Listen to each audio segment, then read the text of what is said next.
Hello friends, कैसे हैं आप लोग। चलिए स्टार्ट करते हैं एक नया चैप्टर जिसका नाम है प्रोडक्शन प्लानिंग एंड कंट्रोल। ये जो चैप्टर है ये आपके स्टडी मैट का लगभग 50% कवरेज रखता है, यानी बहुत बड़ा चैप्टर है सर। अगर ये चैप्टर ख़त्म हो जाए तो समझिए आपने 50 to 60% अपने ऑपरेशन मैनेजमेंट के टॉपिक को कवर कर लिया है। और इसमें जितने भी प्रॉब्लम्स हैं, एक दो प्रॉब्लम्स छोड़ के, जैसे लीन ऑपरेशन, जस्ट इन टाइम, ये जो दो टॉपिक है ये छोटे छोटे थियोरेटिकल हैं। और ये मेथड स्टडी और जॉब इवैल्यूएशन वाले ये तीन टॉपिक जो हैं ये जो थियोरेटिकल हैं, सिर्फ थियोरेटिकल हैं। बाकी सभी ये टॉपिक अपने आप में एक चैप्टर है। यहाँ आपको जो थोड़े समझ लीजिए कि टॉपिक वाइज एक ही चैप्टर में सब कुछ डाल के दिया हुआ है। ये अगर सेपरेटली पढ़ा जाए तो एक एक चैप्टर है, तो समझ लीजिए कि इतने चैप्टर्स हैं ये इस चैप्टर के अंदर। फिलहाल हम इसको टॉपिक ही बोलेंगे कि ये सारे टॉपिक कवरेज हैं आपके स्टडी मैट में। मैंने आपके स्टडी मैट के अकॉर्डिंग ही उसको उठाया है। पढ़ाई वैसे ही होगी जैसे प्रीवियस लेक्चर में, प्रीवियस चैप्टर में हमने किया। सबसे पहले अपने स्टडी मैट की प्रैक्टिकल प्रॉब्लम और थियोरेटिकल दोनों तरह के प्रॉब्लम्स को डिस्कस करेंगे। थियरी भी डिस्कस होगी, प्रैक्टिकल भी होगा। 100% कोई भी टॉपिक छोड़ा नहीं जाएगा जो हमारे स्टडी मैट में है। दूसरी बात सर, उसके बाद जो वर्कबुक में आपके क्वेश्चंस हैं, वर्कबुक जो आपके इंस्टीट्यूट द्वारा इशू किया गया है, उसके वर्कबुक के क्वेश्चंस को भी हम उसके बाद लेंगे इस चैप्टर में भी। वो क्वेश्चंस जो आपके स्टडी मैट से रिलेटेड नहीं होंगे, मतलब सेम वैसे ही कॉपीड क्वेश्चन नहीं होंगे। कुछ वर्कबुक में ऐसे भी क्वेश्चन दिए हुए हैं जो आपके स्टडी मैट में है, सेम वैसे ही है। उस क्वेश्चन को नहीं लेंगे। जो थोड़ा बहुत भी डिफरेंट है उसको फिर से कवर करेंगे और सॉल्व करेंगे। और उसके बाद से हम लोग कुछ एग्जाम्स के भी वो क्वेश्चंस लेंगे कि जो हमारे स्टडी मैट से रिलेटेड नहीं है, कुछ उसमें नई बात है, उसको करेंगे। फिर मल्टीपल चॉइस क्वेश्चन MCQ करेंगे। और उसके बाद से जो एक कॉलम ए को कॉलम बी से मैच कराने वाले क्वेश्चन है उसको भी सॉल्व करेंगे। पूरा चैप्टर होने के बाद ये सब चीज़ें पूरे चैप्टर को हम लोग पहले कवर कर लेंगे। और फिर जैसे ये टॉपिक है लीनियर प्रोग्रामिंग, तो लीनियर प्रोग्रामिंग की चीज़ें देखिए MCQ लास्ट में होगा, मैच कराने वाला लास्ट में होगा पूरे चैप्टर के, और ट्रू फॉल्स जो होगा वो लास्ट में होगा। ये तीनों लास्ट में होंगे। लेकिन वर्कबुक के क्वेश्चन और एग्जाम के क्वेश्चन यही स्टडी मैट के कवर होने के बाद ही सॉल्व करा दिए जाएंगे। जैसे अभी हम सबसे पहले आपका स्टार्ट करेंगे लीनियर प्रोग्रामिंग, उसका स्टडी मैट के क्वेश्चन सॉल्व करेंगे। स्टडी मैट में जो अप्लाइड थियरी है जो आपके लिए आज तक पूछी गई है, उस तरह की जितनी भी थियरीज हैं उसको हम लोग कवर करेंगे। फिर हम लोग जाएंगे वर्कबुक के क्वेश्चन पे, फिर हम लोग एग्जाम के क्वेश्चन पे, और यहाँ से फिर हम ये टॉपिक खत्म कर देंगे। फिर नेक्स्ट टॉपिक स्टार्ट करेंगे। इस तरह से उस टॉपिक का भी स्टडी मैट कवर होगा, उसके एग्जाम के क्वेश्चन, फिर वर्कबुक के क्वेश्चन, और फिर वो टॉपिक खत्म होगा। जब ये सारे टॉपिक खत्म हो जाएंगे तो लास्ट में सभी टॉपिक से रिलेटेड MCQ, एक कॉलम को दूसरे कॉलम से मैच कराने वाला और ट्रू और फॉल्स वाला क्वेश्चन हम लोग करेंगे। ये था हमारा एक समरी की हम लोगों को प्लानिंग था कि हम लोगों को काम कैसे करना है इस चैप्टर में। ठीक है सर। टॉपिक कौन कौन से कवर होंगे ये आपके सामने है, आपके स्क्रीन पे ये टॉपिक है। ये production planning and control introduction कराएंगे, ये सबसे लास्ट में इंट्रोडक्शन कराएंगे, क्योंकि ये चीज़ें आप समझ जाएंगे तो उसके बाद से प्रोडक्शन प्लानिंग एंड कंट्रोल का मतलब बहुत छोटा सा हो जाएगा, कोई दिक्कत नहीं है। Time study, work study, method study एक टॉपिक ये है डिस्कस करने के लिए, पूरी तरह से थियोरेटिकल है। जॉब एलोकेशन असाइनमेंट एक टेक्निक है, ये लीनियर प्रोग्रामिंग पे बेस्ड एक टेक्निक होती है जो हमें सॉल्व करना है। एक तरह से आप कह सकते हैं ये प्रैक्टिकल प्रॉब्लम है। शेड्यूलिंग, इसमें थियरी भी है, न्यूमेरिकल्स भी हैं, क्यूइंग मॉडल है, simulation, line balancing, lean operation, just in time, transportation model और लीनियर प्रोग्रामिंग, ये हमारे टॉपिक्स हैं। सबसे पहले हम जो टॉपिक स्टार्ट करेंगे सर, लीनियर प्रोग्रामिंग टेक्निक में क्या है। ओनली फॉर्मुलेशन का मतलब क्या है, सिर्फ फॉर्मुलेशन, सिर्फ लीनियर प्रोग्रामिंग फॉर्मुलेट करना है, हमें सॉल्व नहीं करना है। अब जब फाइनल लेवल में जाएंगे तो आपको सॉल्व करने के लिए दिया जाएगा। सॉल्व करने के लिए दो टेक्निक होती हैं जो आपको फाइनल में पढ़ना है। कौन कौन सा सर, एक है ग्राफिक मेथड, ग्राफ की मेथड से उसको सॉल्व करना है, और दूसरा जो मेथड है वो कौन सा है सर, वो है सिंप्लेक्स मेथड, वो है सिंप्लेक्स मेथड। ये दो मेथड से इसको सॉल्व किया जाता है फाइनल लेवल में, हमें सिर्फ यहाँ फॉर्मुलेशन करना है। ठीक है सर। ये हो गया इंट्रोडक्शन चैप्टर के बारे में, कैसे पढ़ाई करनी है और कौन कौन से टॉपिक कवर किए जाएंगे। आगे बढ़ते हैं। लीनियर प्रोग्रामिंग टेक्निक, सर ये थियरी इतना ही रहेगी क्या इसकी? नहीं। थियरी लीनियर प्रोग्रामिंग किसे कहते हैं, व्हाट इज लीनियर प्रोग्रामिंग लिखने के लिए आता है तो आप इस बात को लिखिएगा, ठीक। इसके बाद दूसरी जो आपके स्टडी मैट में जो इसका थियरी का पोर्शन है वो है एप्लीकेशन ऑफ लीनियर प्रोग्रामिंग, कि लीनियर प्रोग्रामिंग किस जगह पे किस सिचुएशन में अप्लाई किया जाता है। तो उसके बारे में आपको डिटेल अभी समझाएंगे, समय लगेगा और उसको आप ठीक से समझ भी नहीं पाएंगे। लेकिन अगर ये क्वेश्चन हम लोग पढ़ के आगे बढ़ेंगे ना, तो ये क्वेश्चन अलग अलग सिचुएशन में कैसे लीनियर प्रोग्रामिंग बनती है वो दिया हुआ है, तो आप समझ जाएंगे कि इसका एप्लीकेशन किन फील्ड्स में है और किस तरह के सिचुएशन में ये अप्लाई किए जाते हैं। प्रैक्टिकल क्वेश्चन पे डिस्कस करने पे ये आपको ज़्यादा समझ में आएगा। तो बस हमें लास्ट में कोट करना होगा कि इस एरिया में पोर्टफोलियो मैनेजमेंट में किया जाता है, सर प्रोडक्शन के कंट्रोल में किया जाता है, शेड्यूलिंग के टाइम में किया जाता है, रॉ मटेरियल की अवेलेबिलिटी पे किया जाता है, प्रॉफिट के मैक्सिमाइजेशन के लिए किया जाता है, कॉस्ट के मिनिमाइजेशन के लिए किया जाता है। ये सब बातें बोलेंगे ना तो आपको खूब अच्छे से समझ में आएंगी। अभी पहले बोल रहे हैं, हो सकता है थोड़ा आपको समझ में नहीं आ रहा हो। तो चलिए सर, पहले तो आप इसका लीनियर प्रोग्रामिंग टेक्निक होता क्या है थोड़ा सा मतलब बताएं, और ये मतलब अगर न्यूमेरिकली ज़्यादा आपको समझ में आएगा, थियोरेटिकली थोड़ी सी बात कम समझ में आएगी, फिर भी इसका इंट्रोडक्शन कराएंगे, फिर हम न्यूमेरिकल से स्टार्ट करेंगे, फिर इसके अप्लाइड थियरी को दिखाएंगे। सबसे पहले लीनियर प्रोग्रामिंग क्या होता है थोड़ा सा डिस्कस करते हैं।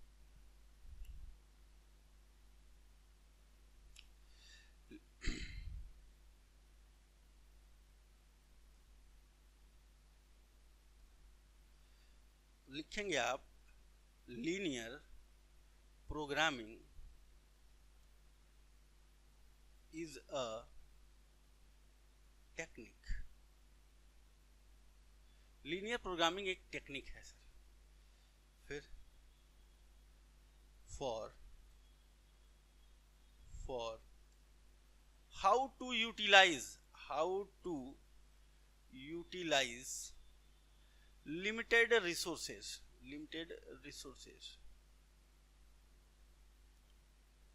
and capacities।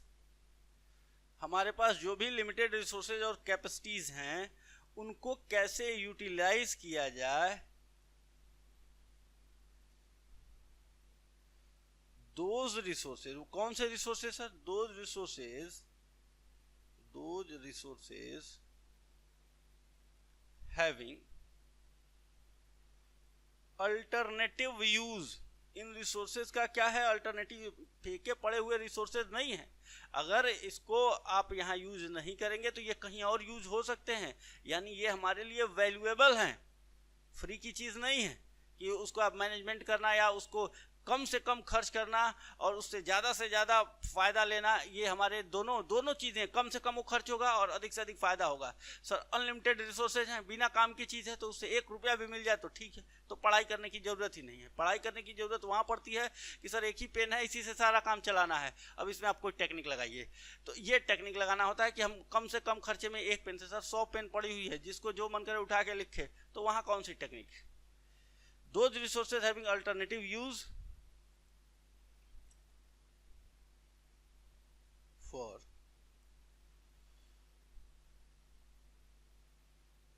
obtaining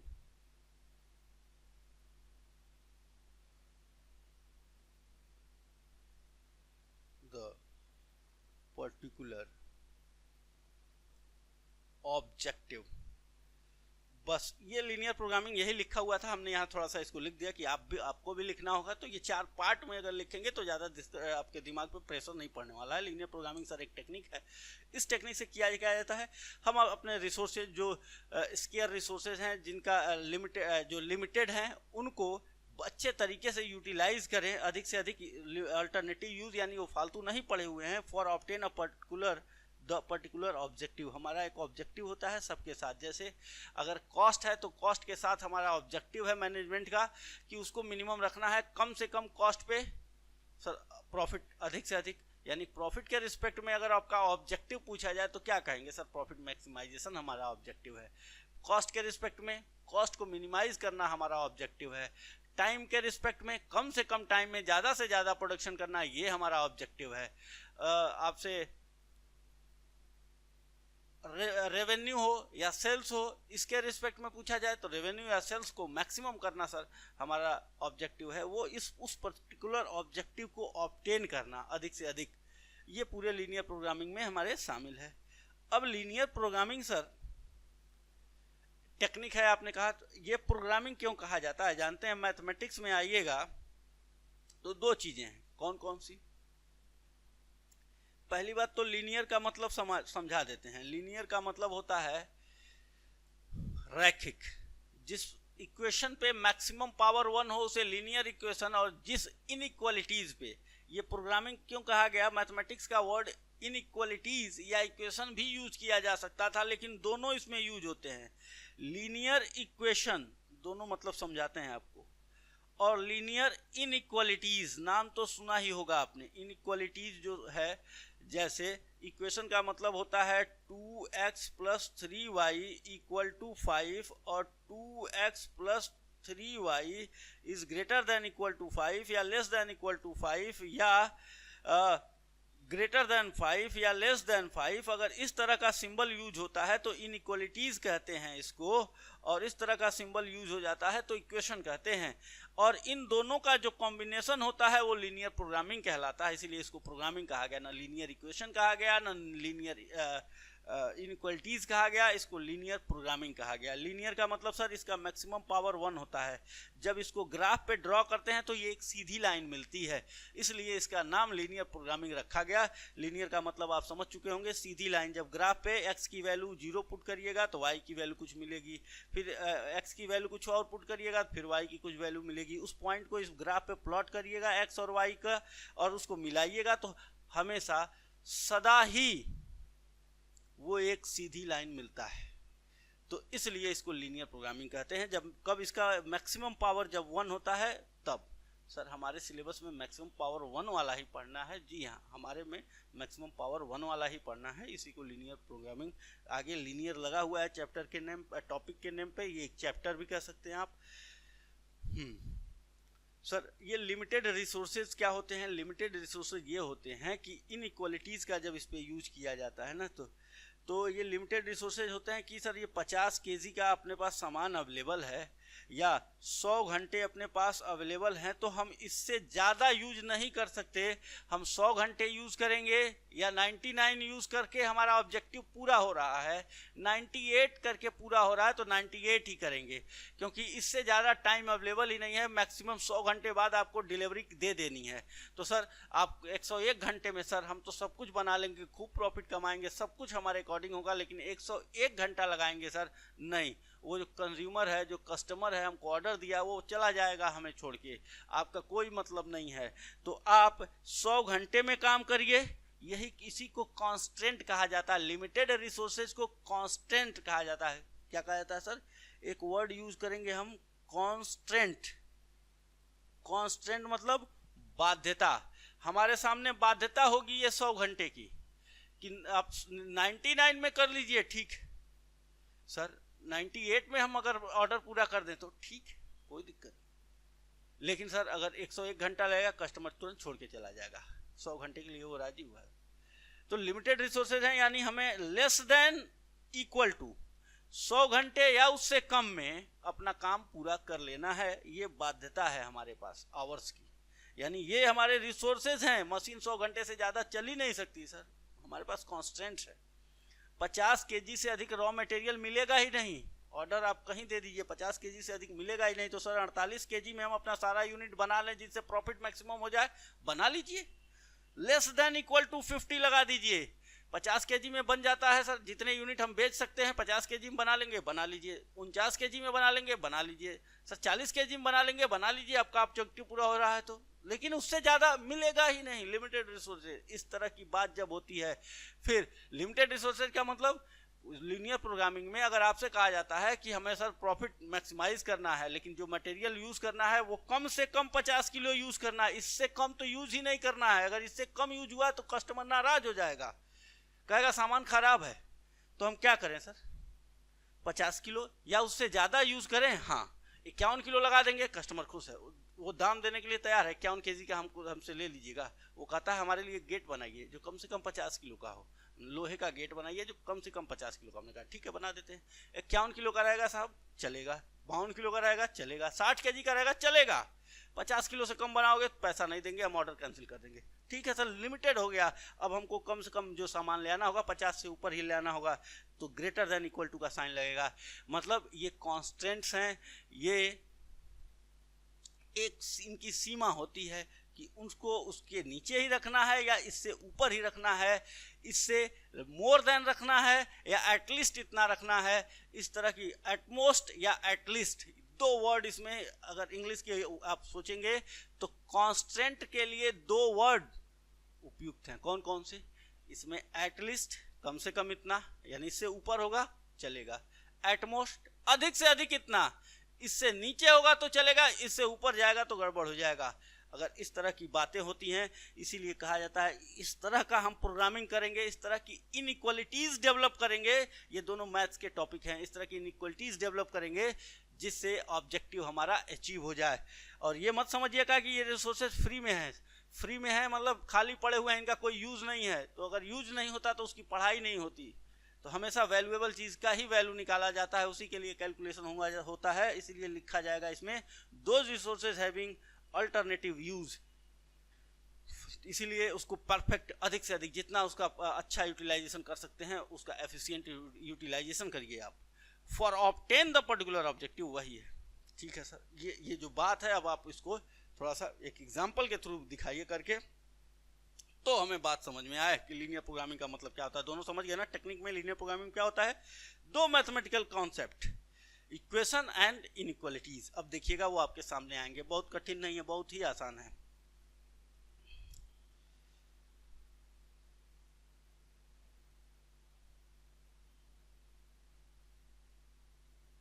जैसे सर हमने कहा कि हम दो प्रोडक्ट बनाते हैं। कौन कौन सा? प्रोडक्ट ए और प्रोडक्ट बी, दो प्रकार का प्रोडक्ट बनाते हैं। इसमें हमारा जो मटेरियल लगता है ना, मटेरियल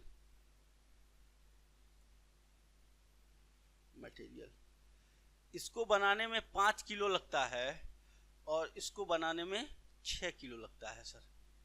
ठीक सर, और ये कितना अवेलेबल है हमारे पास? इसकी अवेलेबिलिटी इतनी ही है सर, बहुत महंगा है, ये बहुत दूर से मंगाया जाता है। इसकी अवेलेबिलिटी सिर्फ 50 केजी ही है और इसको बनाने में 5 केजी लगता है, इसको बनाने में 6 केजी लगता है। Very good sir. मशीन भी है, लेकिन मशीन ए को बनाने के लिए 3 घंटे चलाने पड़ते, 3 आवर्स, और इसको चलाने के लिए, बनाने के लिए हमें 4 आवर्स चलाने पड़े, 4 आवर्स लगते हैं। ठीक है, लेकिन टोटल जो आवर्स अवेलेबल हैं अपने पास वो कितने अवेलेबल हैं सर? 40 आवर्स ही अवेलेबल हैं। इतने देर में आपको डिलीवरी कर देनी है। और देखिए, ए को बेचने पे प्रोडक्ट ए का जो प्रॉफिट दिया हुआ है ना, प्रॉफिट, इसको बेचेंगे तो 15 रुपए पर यूनिट, पर 15 रुपीज 15 पर यूनिट प्रॉफिट होता है। इस तरह से आपको जानकारी दे रहे हैं, बहुत आसान। और बी को बेचेंगे तो पर यूनिट जो प्रॉफिट है वो कितना होता है सर? इसका होता है सर 13 रुपीज 13 पर यूनिट, इससे प्रॉफिट होता है। अब आपसे कहा जा रहा है कि आप कितना यूनिट बनाएंगे, ये जो अवेलेबल है इसी में ना बनाएंगे सर। 50 केजी ज्यादा यूज थोड़ी कर देंगे सर। हम तो चाहते हैं 1 करोड़ यूनिट बना के और दुनिया के सबसे बड़े आदमी बन जाएं। कैसे बना देंगे? आपके पास उतने रिसोर्सेज नहीं है जितने रिसोर्सेज हैं। ये आपके कॉन्स्टेंट्स हैं। अगर पूछा जाए इसमें कि कॉन्स्टेंट क्या होता है तो बताइएगा ये मटेरियल और ये मशीन इतने ज्यादा चल नहीं सकते, ये हमारे लिए कॉन्स्टेंट्स हैं। कॉन्स्टेंट्स हमारी बाध्यताएं।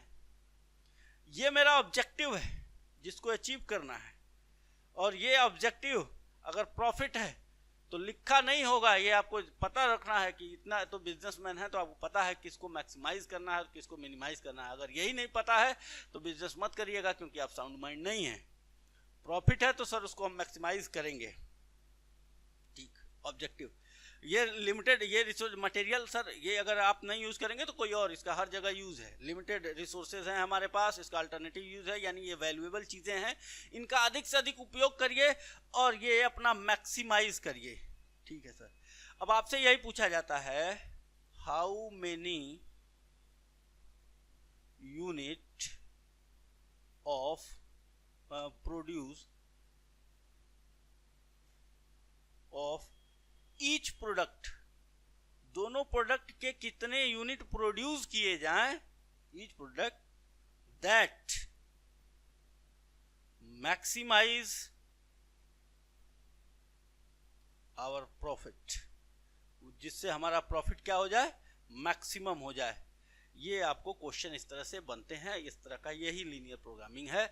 बस अब इसमें ये कांस्टेंट्स बढ़ा देगा, जैसे होता है ना, अब इसमें टॉपिक्स बढ़ा देगा कि कांस्टेंट में मटेरियल, मशीन, लेबर, हर चीज होंगी। सर सिर्फ प्रोडक्शन में ये अप्लाई होता है ना। अब तो क्वेश्चंस आएंगे, देखिएगा वैरायटी ऑफ क्वेश्चंस देखेंगे आप, तो आपको लगेगा कि सर किस एरिया में, प्रोडक्शन एरिया में सिर्फ होता है, नहीं, ये फाइनेंस में भी होता है, ये पोर्टफोलियो मैनेजमेंट में भी होता है, ये इसका हवाई जहाज उड़ाने में भी होता है, जो एयरलाइंस होती हैं उनका कितने मतलब उनके लाइन का सेटअप करने में, चाहे रेलवे के ट्रेन कैसे चलाई जाए उसके सेटअप करने में, उसकी प्रोग्रामिंग करने में, हर जगह इसका यूज है। ट्रांसपोर्टेशन के प्रॉब्लम में बहुत बड़ा, बहुत अप्लाइड जो है क्वेश्चंस आप कुछ देख लेंगे तो आपको समझ में आने लगेगा, और तब हम धीरे से उसकी थियरी आपको बता देंगे। आपके ऊपर थोड़ा भी वो नहीं पड़ेगा, प्रेशर नहीं पड़ेगा। सबसे जरूरी ये है देखना कि आपके ऊपर प्रेशर ना पड़े आपके दिमाग पे। चलिए सर, अब बताइए कैसे क्या करना है, कैसे मैथमेटिकल फॉर्मुलेशन, ओनली फॉर्मुलेशन, कितने यूनिट, हाउ मेनी यूनिट्स। तो ये हाउ मेनी यूनिट्स ये इस लेवल पे पढ़ना ही नहीं है, इंटर लेवल पे, फाइनल लेवल पे पढ़ना है। इसके लिए फॉर्मुलेट, सिर्फ क्वेश्चन में ये लिखेगा फॉर्मुलेट मैथमेटिकल मॉडल, बस ये मॉडल डेवलप कर देना है, काम खत्म। लेट आंसर लिख रहे हैं, देख लीजिएगा। लेट क्या लिखेंगे sir, number of unit produce, number of unit produce of A is x1, number of unit produce of B is x2। चलिए सर, अब बताइए, अगर इसके x1 यूनिट बना रहे हैं आप, एक यूनिट ये इतना केजी पर यूनिट है, हम यहाँ खूब अच्छे से लिख दे रहे हैं पर यूनिट। जानते हैं जब आपके क्वेश्चन देगा वो ना, तो वो इतना आराम से नहीं लिखेगा, ये लिख देगा कि ये यूनिट्स में है, ये आवर्स में है, ऐसे सामने सब लिख के दिखाएगा नहीं, थोड़ा आपको समझदारी दिखानी होगी।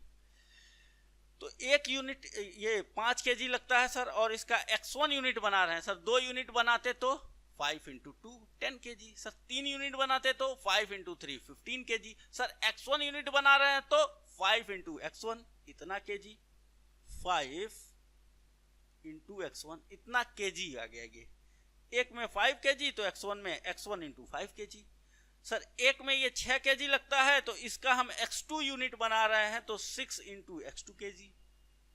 और ये अधिक से अधिक कितना यूटिलाइज कर सकते हैं सर, 49 kg में काम हो जाए तो चलेगा, 48 kg में अगर मैक्सिमम हो जाए ये प्रॉफिट तो चलेगा सर, 50 kg में। अल्टरनेटिव यूज का मतलब ये नहीं है कि सर 48 kg में हमने अगर इसको बना लिया तो 2 kg अब फेंक दिया जाएगा, क्या नहीं, इसका अल्टरनेटिव यूज है। ये नहीं कि सर 48 kg में काम हो गया, जितना ऑब्जेक्टिव पूरा हो गया तो 2 यूनिट बच जाएगा, बर्बाद हो जाएगा, यूज कर लीजिए सर, यूज कर लीजिए ना। अल्टरनेटिव इसीलिए लीनियर प्रोग्राम बताया, ये हम मान के चलते हैं कि इसका अल्टरनेटिव यूज है, फेंकिएगा मत।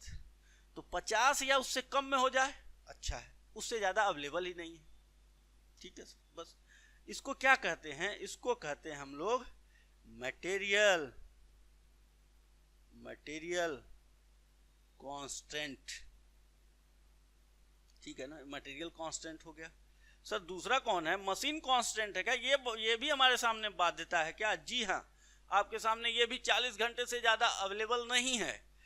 तो क्या किया जाए, इसमें एक यूनिट बनाने में पर यूनिट ये लिखा हुआ है, एक यूनिट बनाने में सर 3 घंटे लगते हैं, और हम x1 यूनिट बनाएंगे तो 3x1 यूनिट आवर्स।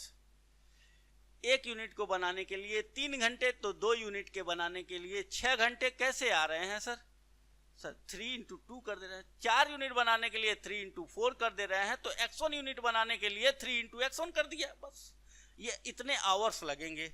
इसी तरह b को बनाने के लिए 4x2 इतने आवर्स लगेंगे, लेकिन अपने पास जो टोटल आवर्स हैं वो कितने अवेलेबल हैं? 40 या उससे कम, तो लेस देन इक्वल टू लगा दिया, 40 या उससे कम। बस ये जो इसको क्या नाम देंगे? इसका नाम है, क्या नाम है सर? मशीन कांस्टेंट या आवर्स कांस्टेंट, यानी मतलब घंटे हम अपने पास लिमिटेड हैं। कांस्टेंट्स ऐसे लिखेंगे आप, एग्जामिनर को अच्छा लगेगा। ये कांस्टेंट। सर ऑब्जेक्टिव क्या है अपना? Objective function. इसको इन दोनों को ना अगर पूछेंगे सर मैथमेटिक्स में क्या कहते हैं, इसी को लीनियर इनइक्वालिटीज कहते हैं। और ये अगर हमारा ऑब्जेक्टिव है प्रॉफिट, तो प्रॉफिट कितना आना चाहिए? प्रॉफिट इक्वल टू उतने यूनिट x1 x2 के बनाइए कि एक यूनिट पे प्रॉफिट 15 होता है, तो x1 यूनिट पे 15x1, क्योंकि ये x1 और x2 क्या मान रहे हैं? ये वो है जो मैक्सिमम देगा। तो 15x1 एक यूनिट पे 15 रुपीज का प्रॉफिट, तो x1 यूनिट पे 15x1, और इस पे एक यूनिट पे 13 रुपीज का प्रॉफिट, तो x2 यूनिट पे 13x2, ये हमारा प्रॉफिट होगा। इसको अपना आगे लिख दीजिए कि ये है क्या सर? ये है, इसको कहते हैं ऑब्जेक्टिव फंक्शन। ऑब्जेक्टिव फंक्शन, इसमें इक्वल टू लगा होता है, फंक्शन है ये एक प्रकार का। इसमें x2 और x, इसको लेके देखिए जब सॉल्व करते हैं तो ये इन सबको कंसीडर किया जाता है कि ये x1 और x2 इस तरह से मिल के आए कि 50 यूनिट से ज़्यादा अपना मटेरियल भी नहीं खर्च हो, 40 घंटे से समय भी ना लगे, और ये जो प्रॉफिट है ये मैक्सिमम आए। इसके अलावा दोनों का कोई कॉम्बिनेशन, इसी को कहते हैं ऑप्टिमल सॉल्यूशन। ये जो दोनों आएंगे ना, इसके अलावा दुनिया का कोई कॉम्बिनेशन इससे अधिक प्रॉफिट ना दे पाए, हम वो कॉम्बिनेशन निकालना चाहते हैं, उसी को सॉल्यूशन ऑफ लीनियर प्रोग्रामिंग कहते हैं। यानी जो इन तीनों को लेके सॉल्व करने पे जो दुनिया का सबसे अच्छा कॉम्बिनेशन आता है, उसी को इसका सॉल्यूशन कहते हैं। जो हमें अभी पढ़ना ही नहीं है, पढ़ना है वो फाइनल में है। तो इस तीनों को सॉल्व करने, मतलब बनाना तो अभी सीख लेंगे, सॉल्व करना वहां। इसको क्या कहते हैं सर? इसको कहते हैं हम लोग objective function, sorry objective function. और इसको मैक्सिमाइज करना, यहाँ पे लिख दीजिएगा मैक्सिमाइज। क्या लिखिएगा? मैक्सिमाइज। मैक्सिमाइज प्रॉफिट, ये हमारा ऑब्जेक्टिव होता है। ये हमने इसको एलोबरेट कर दिया। सर एक नॉन निगेटिव कांस्टेंट होता है, x1 is greater than equal to 0। Sir हम ये हो सकता है क्या कि x1 का एक भी ना बनाए, पूरा मटेरियल जो है x2 का यूटिलाइज कर ले। मशीन को x1 में एक भी प्रोडक्ट ना बनाए और सब मशीन को यूटिलाइज कर दें, x2 को बनाने में आप कर सकते हैं। मतलब x1 का हम एक भी ना बनाए, अगर सिर्फ x1 के बनाने से और सिर्फ x1 के बेचने से आपको प्रॉफिट मैक्सिमम मिलता है, तो सिर्फ आप x1 बनाइए, सिर्फ आप x2 बनाइए, तो ये वैल्यू जो होगी x1 की वैल्यू। लेकिन सर ऐसा कभी हो सकता है क्या कि हम माइनस में चले जाएंगे, प्रोडक्शन नहीं करेंगे, जीरो होगा, माइनस में कभी इसकी वैल्यू आ सकती है क्या? नहीं सर, ऐसा कोई सिचुएशन नहीं है दुनिया में कि कोई भी आदमी माइनस में प्रोडक्शन कर देता हो। तो x1, ये इसको कहते हैं हम लोग non negative constant. x1 is always greater than equal to 0 and x2 is always greater than equal to 0। ये हमेशा 0 से बड़ा होगा। नंबर ऑफ यूनिट जो प्रोड्यूस होता है या तो 0 होगा या उससे बड़ा होगा, उससे कम नहीं हो सकता। इसको कहते हैं हम लोग नॉन निगेटिव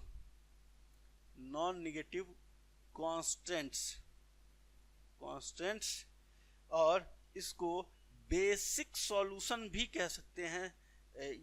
एकदम इनिशियल बेसिक सॉल्यूशन या बेसिक सॉल्यूशन लिख दे रहे हैं। मतलब सर हमें तो एक चीज पता है कि x1 और x2 का आंसर 0 से बड़ा ही आएगा। कितना आएगा? या तो 0 आएगा या उससे अधिक आएगा। x2 की वैल्यू 0 या उससे अधिक आएगी।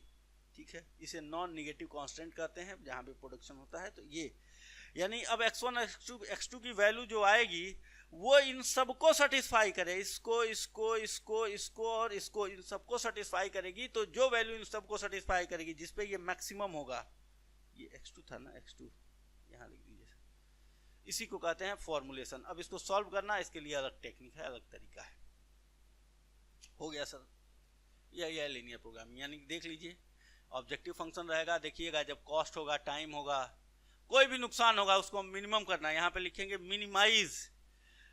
प्रॉफिट होगा, सेल होगा, रेवेन्यू होगा तो उसको यहाँ पे लिखेंगे मैक्सिमाइज। और अपने कॉन्स्टेंट्स को देखेंगे कि इससे कम रखना है या इससे ज़्यादा रखना है। अब जैसा हमारा सिचुएशन होगा उस तरह से हम ये साइन लगाएंगे।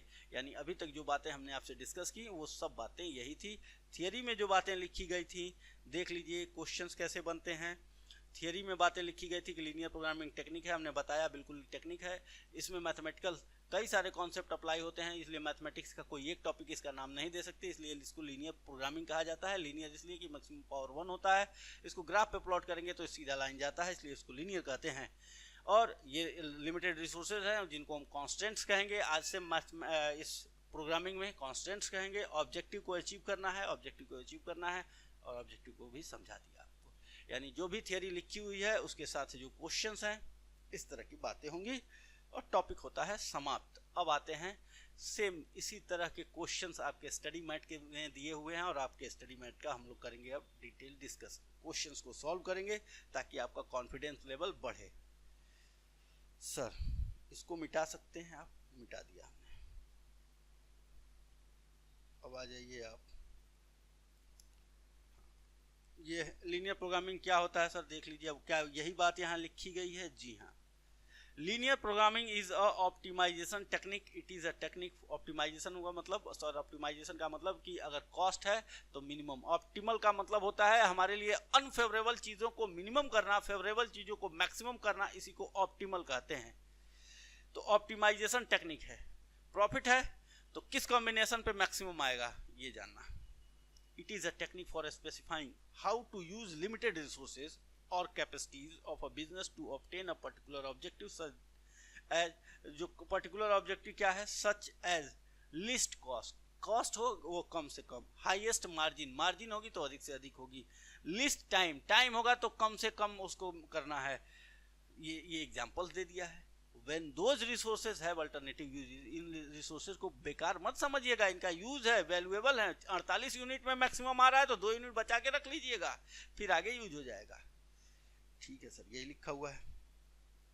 आगे क्वेश्चन स्टडी मैट के अभी क्वेश्चन स्टार्ट हुए हैं। पहले स्टडी मैट के मैंने बताया, फिर अगर सर कोई नया क्वेश्चन मिलेगा किसका आपके वर्कबुक में तो उसको उठा के सॉल्व करवाएंगे। एग्जाम में कोई ऐसा क्वेश्चन आया कि उस तरह का क्वेश्चन स्टडी मैट में नहीं पूछा हुआ है तो उसको भी करवा देंगे। फिर एमसीक्यूज वगैरह लास्ट में पूरे चैप्टर के बाद। पहले स्टडी मैट का स्टार्ट किया जाए। A chemical company produced two compounds A and B. The following table gives the units of ingredients of C and D per kg of the compound. एक minute लिखते हुए चल रहे हैं। C and D per kg of compound A and B, यानी दो product हम बनाते हैं A और B, as well the minimum requirement of C and D. Minimum requirement C and D की कह रहा है कि कितनी होगी। ये मिनिमम रिक्वायरमेंट 80 और 75 की है। अच्छा, and cost per KG of A and cost per KG of A and B. Written down the problem mathematically for minimisation of cost. Cost को मिनिमाइजेशन, सर यहाँ कॉस्ट की बात कर रहा है। आपने अभी एग्जांपल लिया था वहाँ प्रॉफिट की बात कर रहे थे, ये कॉस्ट की बात कर रहा है। कोई दिक्कत नहीं है, ये कॉस्ट की बात कर रहा है तो हम कॉस्ट को मिनिमम करेंगे। ठीक है ना। कॉन्स्टेंट्स क्या है? ये इंग्रेडिएंट्स, हमने मटेरियल मशीन लिखा था उसको इसने थोड़ा और अच्छे इंग्लिश में इंग्रेडिएंट्स लिख दिया।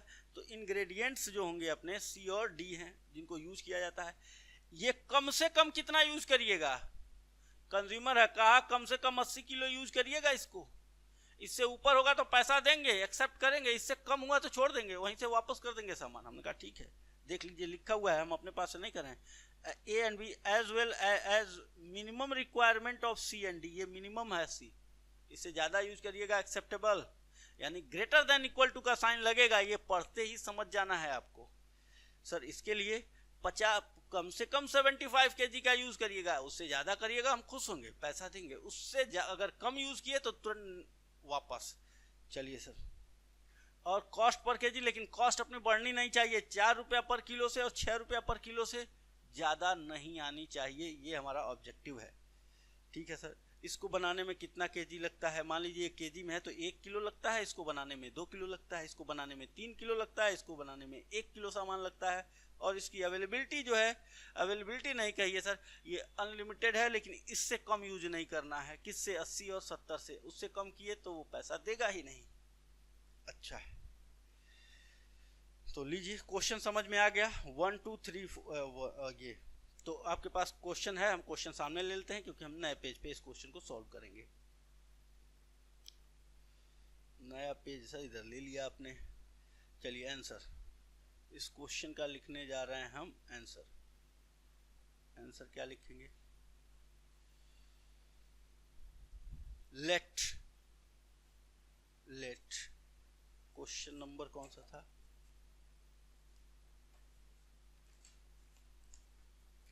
यहाँ हम बना दे रहे हैं ना टेबल। प्रोडक्ट का नाम कौन कौन सा है सर? ए और बी, ठीक है ना। इसका ग्रेडियंट सी और डी यूज करते हैं। सी 1 किलो यूज होता है, ये 2 किलो यूज होता है, ये 3 किलो यूज होता है, ये 1 किलो यूज होता है। और इनकी मिनिमम रिक्वायरमेंट जो है ना, मिनिमम रिक्वायरमेंट इसकी 80 केजी नहीं लिख रहे हैं, वो यूनिट्स लिखा है तो हम भी यूनिट्स बोल रहे हैं। केजी लिख देंगे तो आपको ज़्यादा समझ में, आप लोग आदी होते हैं ना इसके, लेकिन कोई दिक्कत नहीं है सर। यहाँ 75 यूनिट्स में चल रहे हैं तो यूनिट्स में चलेंगे, केजी आप मन में लेके चलिए। यहाँ कॉस्ट पर यूनिट दिया हुआ है, कितना रुपए सर? 4 rupees and 6 rupees. अब बताइए, इसका सबसे पहले हम लोग आंसर लिखेंगे। कितना आसान आंसर है सर, लिखना है let number of unit produce of product A equal to x1 unit भी लिख दीजिए sir, good. Number of unit produce of product B equal to x2 unit. अब बताइए, अगर यहाँ x1 एक को बनाने में ए का एक बनाने में कितना किलो लगता है सर? 1 किलो। तो x1 यूनिट बनाइएगा तो 1 इंटू x1 यानी x1 किलो। इसका 2 किलो लगता है तो 2 यूनिट बनाने के लिए 4 किलो लगेगा। 4 यूनिट बनाने के लिए सर 8 किलो लगेगा। तो x2 यूनिट बनाने के लिए 2x2 यूनिट लगेगा। और ये कम से कम कितना यूज होना चाहिए? 80 किलो, यानी ग्रेटर देन इक्वल टू 80 का साइन लगेगा। 80 किलो से ये टोटल मिला के 80 किलो से ज़्यादा होगा, दोनों प्रोडक्ट में इसको 80 किलो से ज़्यादा होगा तो ठीक है, और उससे कम हुआ तो गड़बड़ है। फिर सर इसमें अगर 3 किलो डी एक में 3 किलो लगता है और बी को बनाने में 1 किलो लगता है, तो आपको x1 यूनिट बनाएंगे तो 3x1, इसका 1 किलो लगता है तो 1 इंटू x2 हो जाएगा x2। और ये भी 75 से ज़्यादा नहीं होना चाहिए। तो इसको क्या कहिएगा सर? ये है कांस्टेंट, इसको कांस्टेंट कहिएगा, ये बाध्यता है। 80 किलो से हम कॉस्ट तो मिनिमम रखना चाहते थे सर, हम तो चाहते थे 60 किलो में बना के दे दें, कॉस्ट मिनिमम का मिनिमम हो जाए, लेकिन उससे होगा क्या? गुस्सा जाएगा, इसलिए हमारी मिनिमम रिक्वायरमेंट 80 किलो सामने वेट कराएगा उसकी। कांस्टेंट, इसको भी क्या कहेंगे? कांस्टेंट, ठीक है सर। आइए, ऑब्जेक्टिव फंक्शन क्या है? मिनिमाइज करना है। 1 यूनिट को बनाने में, इसका ए का बनाने में 4 रुपीज़ आता है, तो सर x1 यूनिट बनाएंगे तो कॉस्ट जो है उसको क्या रखना है sir? Minimise cost equal to, यहाँ ब्रैकेट यहाँ उसके आगे लिख दीजिएगा मिनिमाइज कॉस्ट कितना आएगा? 4x1 यूनिट बनाएंगे तो 4x1, और इसका 6 रुपीज़ है तो x2 यूनिट बनाएंगे तो 6x2 बस। और इसको क्या रखना है? मिनिमाइज रखना है। इस फंक्शन का नाम पूछा जाए तो क्या है? इसको लिखिएगा ऑब्जेक्टिव फंक्शन, इसका नाम हो गया सर। अब क्या बचा? बात बताइए, आप x1 यूनिट बनाएंगे या तो 0 बनाइएगा या उससे ज़्यादा बनाइएगा, ग्रेटर देन इक्वल टू 0, उससे कम तो निगेटिव आज तक कोई बनाया ही नहीं है दुनिया में, तो आप कैसे बना देंगे। x1 और x2 इसको कहते हैं हम लोग नॉन निगेटिव, यानी ये कभी निगेटिव तो हो ही नहीं सकता प्रोडक्शन में, तो नॉन निगेटिव कांस्टेंट, या इसको बेसिक सॉल्यूशन कहते हैं सर। यानी एक आंसर ये भी है सर। इसके कितने आंसर होते हैं, आंसर जो होते हैं ना, ये चीज को सेटिस्फाई कराने के लिए x1 की वैल्यू 1 रखिए, इसकी वैल्यू 2 रखिए, 80 से सॉरी 100, इसका 200, इसका 300, इसका 500, इसका 1000, इसका 2000, इसका 5000, इसका 10,000 रखते रहिए, सब 80 से बड़ा आएगा। इसके अनंत सॉल्यूशन होते हैं, अनंत मतलब सर इनफाइनाइट सॉल्यूशन होते हैं, लेकिन हमें वो चाहिए जो कॉस्ट को मिनिमम करे। कॉस्ट को बढ़ता जाएगा ना सर, यहाँ x1 x2 को बढ़ाते चले जाएंगे तो ये बढ़ता चला जाएगा, तो उतना ही बनाइए जो कॉस्ट मिनिमम हो जाए। तो सॉल्यूशन इसके इनफाइनाइट है, लेकिन हमें वो चाहिए, उस इनफाइनाइट कॉम्बिनेशन में से वो कॉम्बिनेशन चाहिए जो बेस्ट हो, उसी को ऑप्टिमल सॉल्यूशन कहते हैं। क्लियर है जी sir. Non negative constant, non negative constant कहेंगे आप इसको। लिख दिया आपने, काम हो गया सर। सॉल्व करना फाइनल में किया जाएगा। क्वेश्चन नंबर 1 सॉल्व हुआ, आपके स्टडी मैट का है।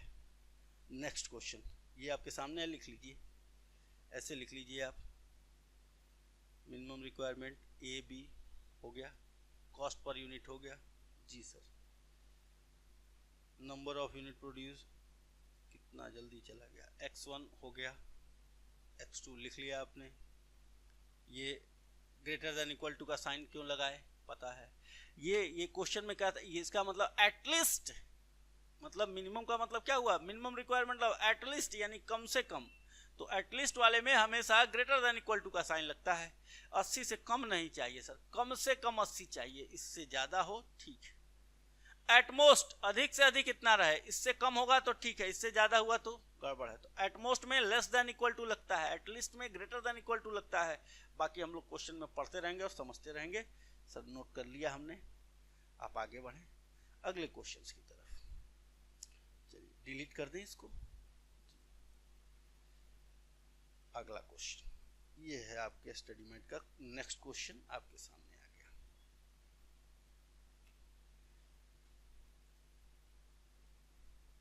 क्वेश्चन नंबर 2 है, लेकिन ये है आपके स्टडी मैट का ही क्वेश्चन। देखिए, a pension fund manager is considering investing in 2 shares A and B। A and B, ए में ए और बी में दो जगह पैसा लगाना सर। अभी तक तो प्रोडक्ट में लग रहा था, जो इसकी थियरी आएगी ना, अगला लीनियर प्रोग्रामिंग क्या होता है समझा चुके हैं, लिख चुके हैं। एप्लीकेशन ऑफ लीनियर प्रोग्रामिंग अगली थियरी है, उस थियरी में यही सब बातें आएंगी सर। देखिएगा म्यूचुअल फंड में भी आ गया लीनियर प्रोग्रामिंग, अभी देखिएगा कहाँ दवाई में भी आएगा। ये केमिकल कौन सा यूज किया जाए, इससे ज्यादा केमिकल। प्रोडक्शन में भी अपने इतना यूनिट, लैपटॉप का प्रोडक्शन हो, मतलब कोई भी प्रोडक्शन हो, सब में यूज हो रहा है। अभी देखिएगा कहाँ कहाँ आएगा, ये फाइनेंस में भी आएगा, डेटर को भी मैनेज करने के लिए आएगा, बहुत काम करेगा ये, देखिएगा। और तब हम बाद में लिख देंगे इसके फील्ड्स कहाँ कहाँ अप्लाई होता है, टेंशन खत्म। A pension fund manager is considering investing in 2 shares A and B. It is estimated that, क्या क्या एस्टिमेशन कर रहा है, share A will earn a dividend of 12% per annum and share B will earn 4% per annum। यानी dividend कितना कमाना है sir A में सर कितना पैसा लगाएं पता नहीं, लेकिन लगाना कहाँ है हम सोच रहे हैं, कहाँ लगाने के लिए, इन्वेस्ट कहाँ करना है। कुछ पैसा अपने पास, इतना पैसा है, इतना पैसा A में, इतना पैसा B में, हम ऐसा सोच रहे हैं। कितना कितना लगाएं, उसी को x1 और x2 नाम दे देंगे सर। उसका 12% डिविडेंड मिलेगा A से और 4% मिलेगा B से, कोई दिक्कत नहीं है, डिविडेंड कम मिलेगा। लेकिन ग्रोथ सेकंड फैक्टर जो है, ये एक कांस्टेंट है सर, डिविडेंड इससे कम मिलेगा डिविडेंड, तब नहीं जाएंगे सर। कांस्टेंट कम या ज्यादा जब बात करने लगे ना, बाध्यता है कांस्टेंट, डिविडेंड को ध्यान में रखना। कमाई नहीं होगी तो कोई जिंदा क्यों रहेगा, कोई बिजनेस क्यों करेगा सर, कमाई नहीं होगी तो। सही बात है। और अगला क्या लोग सोचते हैं, ग्रोथ भी होना चाहिए, कुछ खाने के लिए आए उसके बाद अपना ग्रोथ भी हो।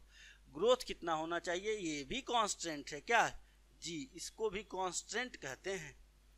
Growth in market value in 1 year एक साल में ग्रोथ ए में कितना होता है 10 पैसे पर 1 रुपीज, 1 रुपया पे 10 पैसा मतलब 100 रुपया पे 10 रुपया यानी 10%, सीधा सीधा 10% न लिख के 1 रुपये पे 10 पैसा लिखता है।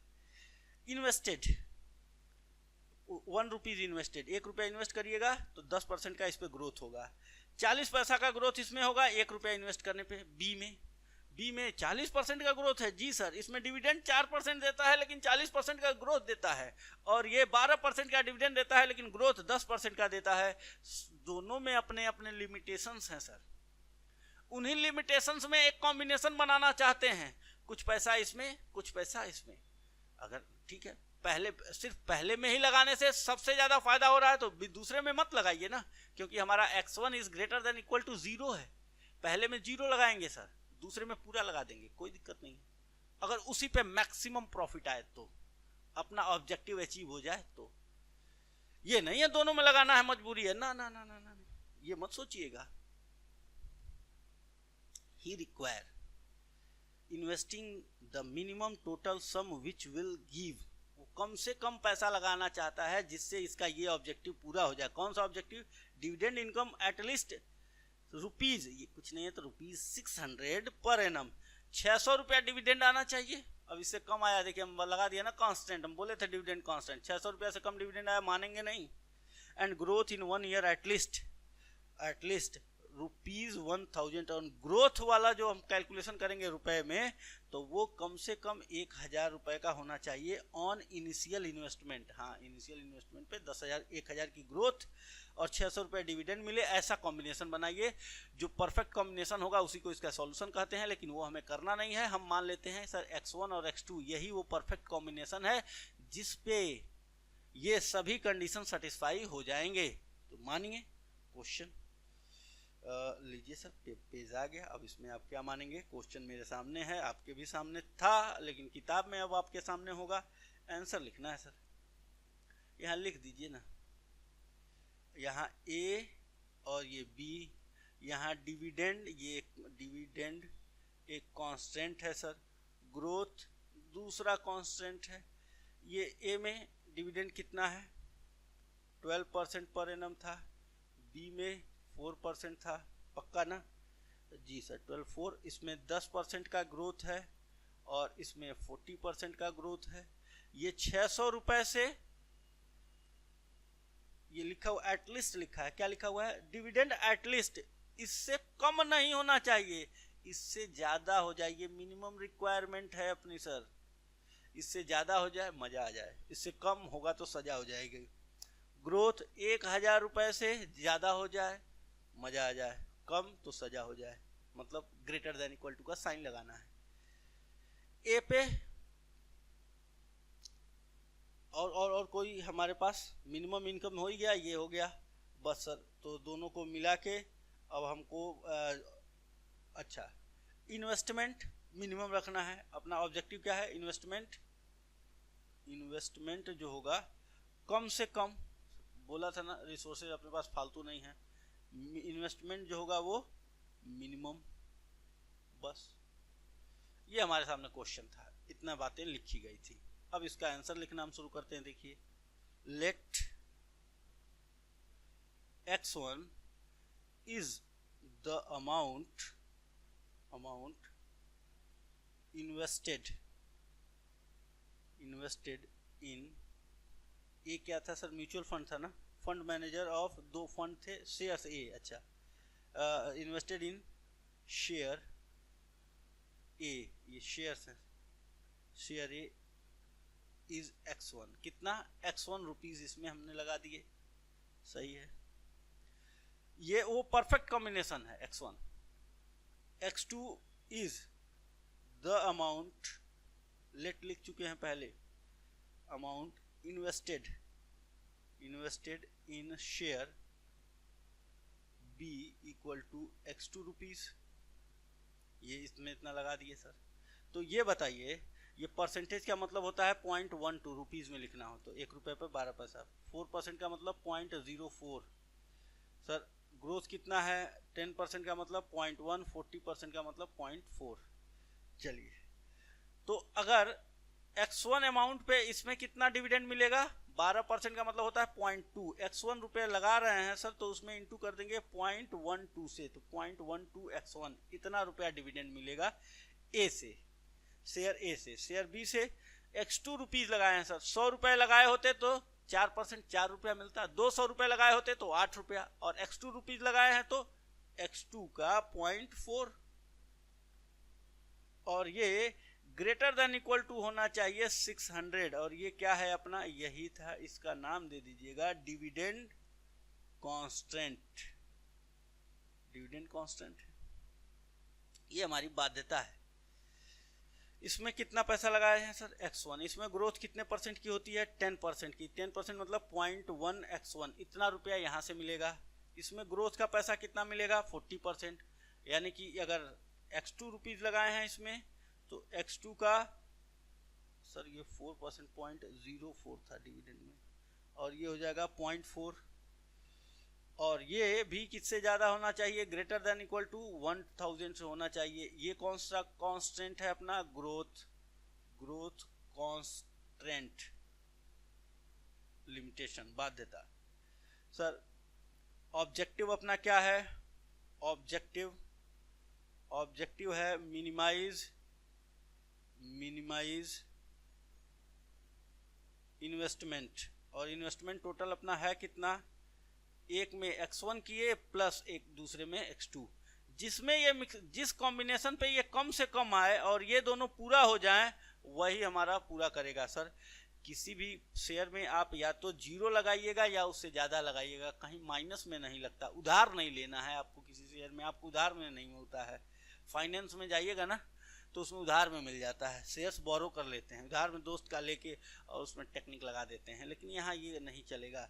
x1 is greater than equal to 0, या तो आप एक भी रुपया शेयर में नहीं लगाएंगे या तो कुछ लगाएंगे, या तो x2 में आप एक भी रुपया नहीं लगाएंगे या तो कुछ लगाएंगे। इन सभी कंडीशन को ये x1 और x2 फिल करेगा, और इन सबको सॉल्व करके x1 x2 की वैल्यू निकालना कहाँ सीखेंगे, अगली क्लास में। यहाँ सिर्फ क्या है, फॉर्मुलेशन, खत्म होता है क्वेश्चन। ऐसे छोटे छोटे क्वेश्चन आते हैं, हाँ छोटे भी हैं बड़े भी हैं। ये कांस्टेंट बनाने के लिए 4 4 5 5 आ जाएंगे, अभी आएंगे, धीरे धीरे आएंगे। अभी आप नए हैं, धीरे धीरे प्रैक्टिस करिए। लिख लिया आपने आंसर, ये ऐसे आंसर में ही टेबल है, ये टेबल आंसर में ही है, आप ऐसे बनाइएगा अपने। यहाँ काट दीजिए सर, ये पहले लिख दीजिएगा मिनिमम रिक्वायरमेंट, ये बात, फिर इन्वेस्टमेंट मिनिमम, ये ऐसे टेबल बना के आप लिखेंगे ना, एग्जामिनर खुश होगा और आपको नंबर देगा। ये ऐसे इतना भी मत करने लगेगा, लेकिन ठीक है, जहाँ तक टाइम है करिए। बढ़े आगे, नेक्स्ट क्वेश्चन की तरफ बढ़े सर। मिटा दें इसको, जी मिटा दीजिए इसको, मिट गया। क्वेश्चन नंबर है 3, ये भी हमारे स्टडी मेट का है, जी हाँ आपके स्टडी मेट का है। Next question, a company possess 2 manufacturing plants each of which can produce 3 product X, Y, Z from a common raw material। ठीक है सर, एक ही रॉ मटेरियल आता है, उसी को सब मशीन में डालते हैं और 3 तरह का प्रोडक्ट बनाते हैं, A, X, Y, Z, 3 तरह का प्रोडक्ट बनाते हैं। However, the proportion in which the product are produced, the product are produced are different in each plant। मतलब समझाते हैं, प्रोपोर्शन का मतलब होता है किसी में प्लांट में 2 यूनिट बन रहा है, किसी में 4 यूनिट बन रहा है, इनके produce proportion in which product are produce, किसी में 2, किसी में 4, किसी में 6, इस तरह से डिफरेंट। ये नहीं है कि सेम प्रोडक्ट एक मशीन में पड़ रहा है तो ये मशीन सर प्रोडक्ट ए का 2 बनाती है, दूसरी मशीन प्रोडक्ट ए का 3 बनाती है, तीसरी मशीन प्रोडक्ट ए का 4 यूनिट बनाती है, यानी इनका प्रोड्यूसिंग प्रोपोर्शन जो है वो अलग अलग है। अच्छा,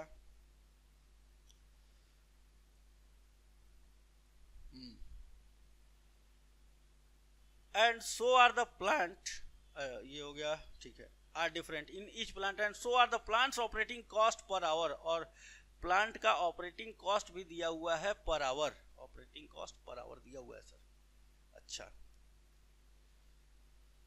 are given below together with the current order in hand, और कितने ऑर्डर अपने हाथ में हैं, कितने यूनिट बनाने हैं सर, वो ऑर्डर दिए हुए हैं नीचे 50 ऑर्डर 40, यानी कांस्टेंट क्या है, ऑर्डर्स हैं, इससे ज़्यादा नहीं बनाना है सर। बनाने के लिए तो कितना भी बना सकते हैं और उससे हमारा ऑपरेटिंग कॉस्ट मिनिमम हो सर। 2-2 यूनिट बनाएंगे, 2-2 यूनिट, तो ये कॉस्ट, ये ऑब्जेक्टिव है ना, कॉस्ट पर आवर, ये हमारा ऑब्जेक्टिव है, ये मिनिमम होना चाहिए सर। तो मत बनाइए ना, प्रोडक्शन ही मत करिए, एकदम मिनिमम 0 पर रहेंगे। ऐसा कैसे सर, ऑर्डर आया है, ऑर्डर बनाएंगे नहीं, देंगे नहीं, तो प्रॉफिट कहाँ से कमाएंगे जी। तो कम से कम इतना बनाइए, जरूर इतना जरूर बनाइए कि ये क्या आ जाए, ये ऑर्डर पूरा हो जाए। और कितना ये बनाता है, ये 2 यूनिट इसमें बनता है, और इसमें कितने यूनिट बनते हैं सर, 4 यूनिट। ठीक, 2 तरह का प्लांट ए और प्लांट बी है अपने पास, और इसका 50 ऑर्डर है। अब देखिए ये थोड़ा सा ऐसे उल्टा लिख दिया है, हम इसको you are required to formulate problem to find the number of production hours. Number of production hours, कितने प्रोडक्शन आवर्स होंगे, need to fulfil the order in hand, और ऑर्डर इन हैंड जो है उसको फुलफिल करना है एट मिनिमम कॉस्ट, कॉस्ट अपनी क्या हो जाए, मिनिमम हो जाए। ठीक है सर, देखिए इंफॉर्मेशन ऐसे लिख देना, हम इसको ऐसे घुमा के लिख रहे हैं। तो ये ज़्यादा, आपके पास कौन कौन सी प्लांट है, हमारे पास सर है प्लांट ए और प्लांट बी। ठीक, इसका एक्स का ऑर्डर आया है, वाई का ऑर्डर आया है, और एक्स वाई जेड।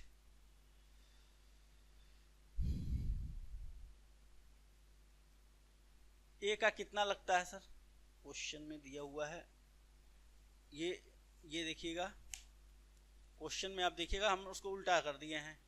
तो प्लांट ए एक्स का कितना बनाता है, 2 यूनिट 1 घंटे में पर आवर, 2 यूनिट प्रोड्यूस लिखा हुआ है ना, तो प्रोड्यूस पर आवर, ये सारी इंफॉर्मेशन दी गई है, ये हमें पता चल चुका है, हम आसानी से 2 यूनिट सर ऐसे लिख दीजिए, 2 यूनिट पर आवर। अब आपको खूब अच्छे समझ में आ रहा होगा, ये जो दिया हुआ है, जितनी अंग्रेजी लिखा हुआ था ऊपर, इस सब का ये मतलब था कि ये अलग अलग प्रोपोर्शन में बनाता है। इसका 1 घंटे में 2 यूनिट बनाता है, इसका 1 घंटे में 4 यूनिट बनाता है सर, ये लिखा हुआ था। और जो प्लांट ए है ना, प्लांट है, ये मशीन है सर, ये देख लीजिएगा। जेड का जानते हैं कितना, 3 यूनिट बनाती है 1 घंटे में, यानी ये प्रोडक्शन डिफरेंट प्रोपोर्शन में हुआ कि नहीं हुआ जी सर। और जो बी प्लांट है वो भी, वो इनका 4 यूनिट बनाता है 1 घंटे में, इनका 3 यूनिट बनाता है 1 घंटे में, और इनका 2 यूनिट बनाता है 1 घंटे में। ठीक है सर, यहाँ पे अपने पास ऑर्डर कितने हैं, इससे कम बना ही नहीं सकते सर, कॉस्ट मिनिमम करने के चक्कर में इससे कम नहीं बना सकते आप, 50 यूनिट से कम नहीं बना सकते। यहाँ पे आप 24 यूनिट से कम नहीं बना सकते, हम कॉस्ट मिनिमम करने के चक्कर में कुछ नहीं बनाते, लेकिन 24 यूनिट का ऑर्डर है, कम से कम इतना बनाइए, 25 बन जाए, रखा रहेगा, कोई दिक्कत नहीं है, इससे कम नहीं बन सकता है। और 60 यूनिट से कम नहीं बना सकते, ये आपके पास ऑर्डर आ चुका है। और बनाइए, बढ़ गया तो ठीक है, ऑर्डर आएंगे फिर आगे सेल कर देंगे, लेकिन इससे कम नहीं होनी चाहिए। ऑब्जेक्टिव क्या है, cost per our, cost per our. 1 घंटे की कॉस्ट कितनी है सर, यहाँ 9 रुपए है, और इसकी 1 घंटे की कॉस्ट जो है 10 रुपए है। क्वेश्चन में ऐसा दिया हुआ था, ये उल्टा दिया हुआ था, हम इसको सीधा बना दिए।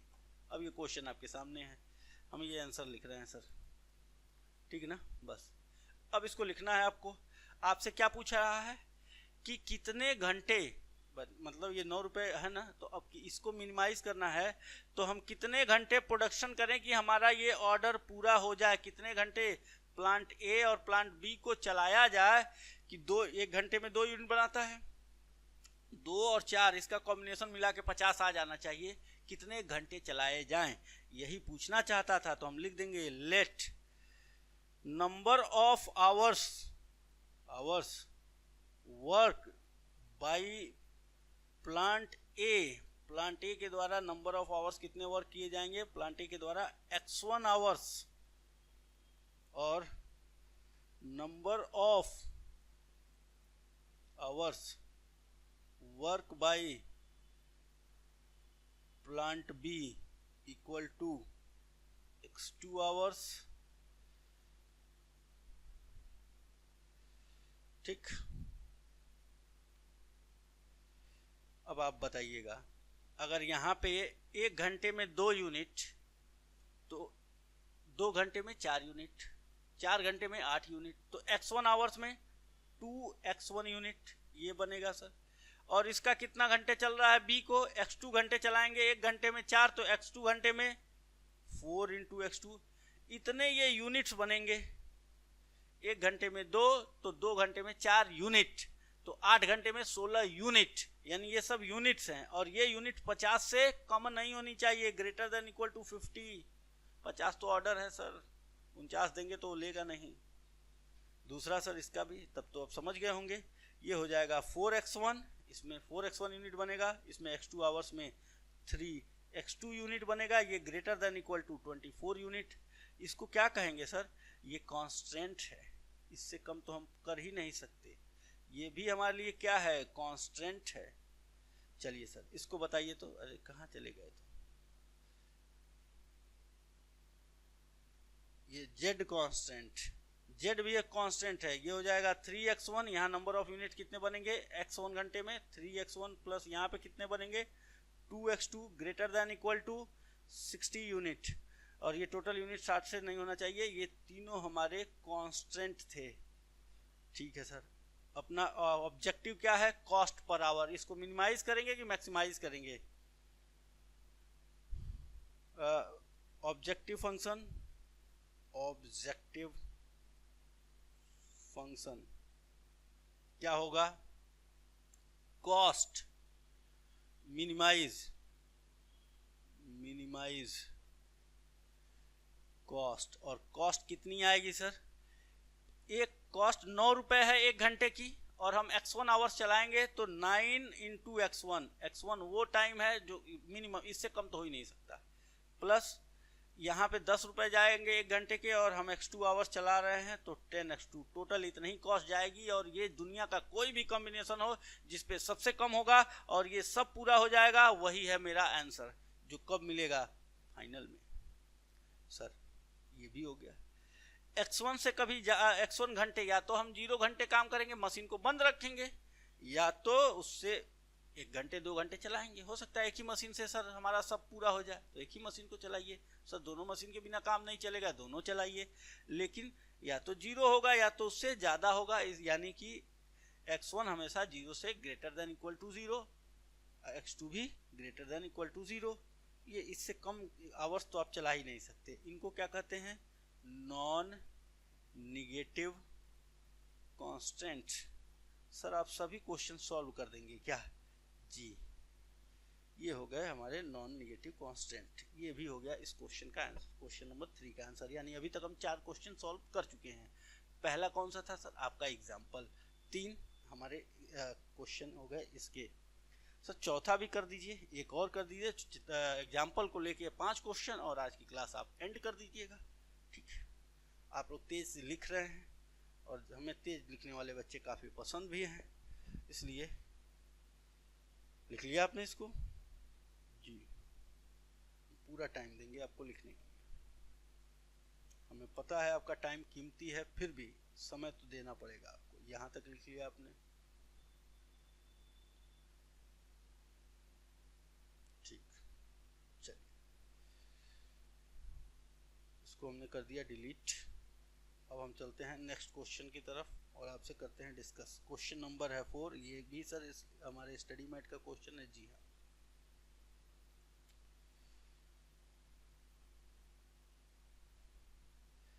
The product PQR are being produced in a plant having profit margin rupees, having profit margin rupees 3 rupees 5, ये रुपीज में है, 3 रुपए 5 रुपए और 4 रुपए प्रॉफिट दिया हुआ है सर। ये नीचे भी दिया हुआ है, यहाँ लिख दीजिए प्रॉफिट, टेबल बना हुआ है sir.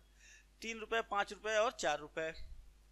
The raw material of ABC of scarce supply, हमें भी पता है स्केयर सप्लाई है, लिमिटेड रिसोर्सेज हैं, ठीक है, scarce supply. And the availability is limited to 8, 15 and 10 unit, इससे ज्यादा अवेलेबिलिटी नहीं है सर। ये तो आपके पहले क्वेश्चन एग्जाम्पल की तरह है जी हाँ।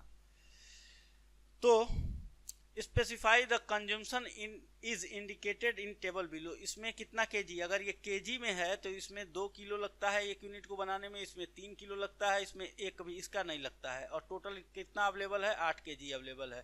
तो सर यहीं छोटा छोटा लिख दीजिए ना, ये हम लोग होमवर्क दे दीजिए, आप दे देते हैं। जाइए 2x1 मान लीजिए, इसका आप कितना बनाएंगे x1, इसका क्या बनाएंगे x2, और इसका क्या बनाएंगे सर x3।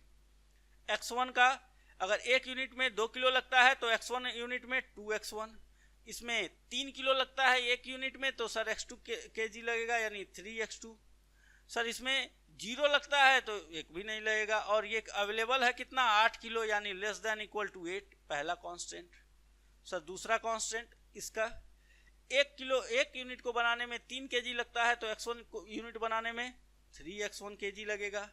1 यूनिट बनाने में 2 केजी लगता है तो ये हो जाएगा 2x2 केजी, और 1 यूनिट को बनाने में यहाँ कितना केजी लगता है 1 यूनिट में 4 केजी, तो x3 यूनिट बनाएंगे तो 4x3 केजी, और ये लेस देन इक्वल टू कितना होना चाहिए 15, ये भी हो गया। सर तीसरा वाला ये देखिए, छोटी सी जगह में 2 मिनट में हमने क्वेश्चन बनाया, इसको हम बनाते हैं, इसका यूज होता ही नहीं है सी का, कोई दिक्कत नहीं है, तो इसका यूज होता है जी। ये 2 केजी लगता है 1 यूनिट को बनाने में, तो x2 यूनिट बना रहे हैं इसका तो 2x2, 1 यूनिट बनाने में 3 केजी और x3 यूनिट बना रहे हैं तो 5 केजी है, 5x2 x3, ये x3 है 5x3, और ये लेस देन इक्वल टू 10 से ज़्यादा अवेलेबल ही नहीं है। ये कौन सा कांस्टेंट हो गया सर, ये हमारे कांस्टेंट फंक्शन हो गए।